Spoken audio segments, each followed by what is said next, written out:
A ver, Tani, párame eso. Anda, que está lleno de miedo. Vale. Ahí va.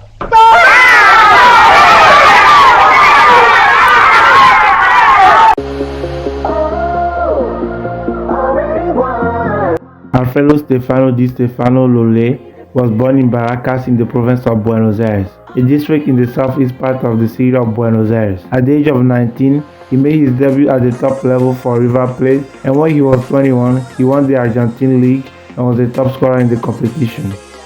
A general strike in Argentine football led him to immigrate to Colombia, where he would try playing for Millonarios. His arrival at the Colombian club Millonarios would change his history forever. In October 1952, Di Stefano led Millonarios to the Copa Colombia final after beating Cúcuta Deportivo by 2-1. He made Millonarios a more popular club. Eh bien, Di Stefano est un joueur argentin qui a débuté à son club le River Plate de Buenos Aires. Après, a été membre de l'équipe Millonarios de Colombie, n'est-ce pas, de Bogotá, la capitale de Colombie. Et enfin, est venu en Espagne depuis 2 ans où il défend les couleurs du Real Madrid.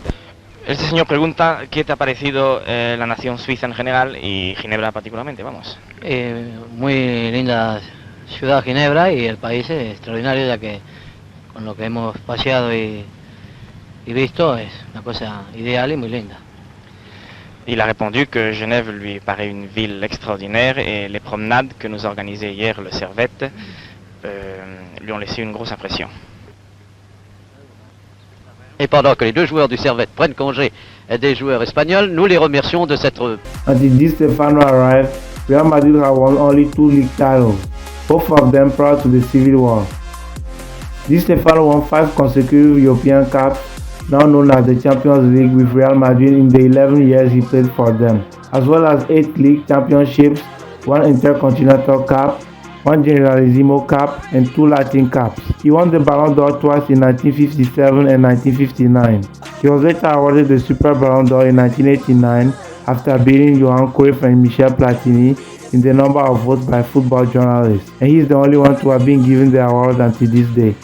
His record of 49 goals in 58 matches is the best in the European Cup era from 1955 until 1992. To put this in perspective, Zlatan Ibrahimovic scored 48 goals in 124 matches, a ratio of 0.39 a game to Di Stefano's 0.84.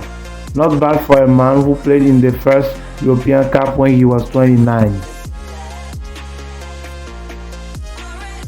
No other club has ever been as successful as the Real Madrid of the 1950s, who won the European Cup 5 times on the trot between 1956 and 1960, culminating in an iconic 7-3 win over Eintracht Frankfurt, in which Di Stefano scored a hat-trick. Di Stefano remains to this day the only man to ever score in 5 consecutive European Cup finals. He scored 418 goals in 510 matches for Real Madrid, 267 goals in 292 games for Millonarios, and 6 goals in the 6th game he played for Argentina. That's amazing. Even though he didn't play many games for Argentina, he scored 6 goals in all the 6 games he played for his country. That's amazing. Di Stefano played alongside other legends like Ferenc Puskás, Kubala, Luis Suarez Miramontes, and Hento.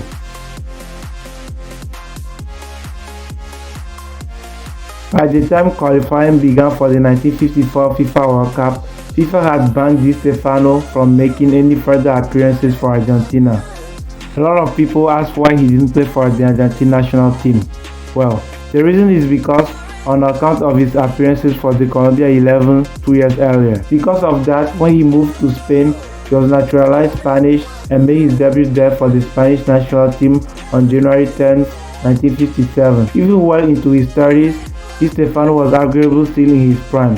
The unique thing about him is that he would dart across the pitch, supporting his teammates in midfield and defense. In spite of the fact he represented 3 countries at the international level, Di Stefano never played in a World Cup. Unlike Pele or Maradona, whose success at the World Cup cemented their international reputation, Di Stefano was denied the opportunity to play in the tournament. He was denied the opportunity to play in the World Cup in 1950, 1954, 1958, and 1962. He played 6 games for Argentina in 1947, but as a result of player strikes and political disputes, the team were forced to withdraw from the 1950 World Cup. He then represented Colombia for a 4-game stint in 1951.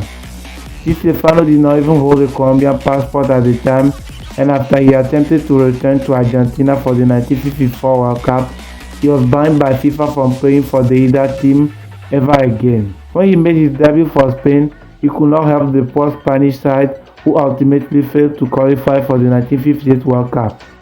By the time the next tournament came around in 1962, Di Stefano had been ruled out as a result of an injury.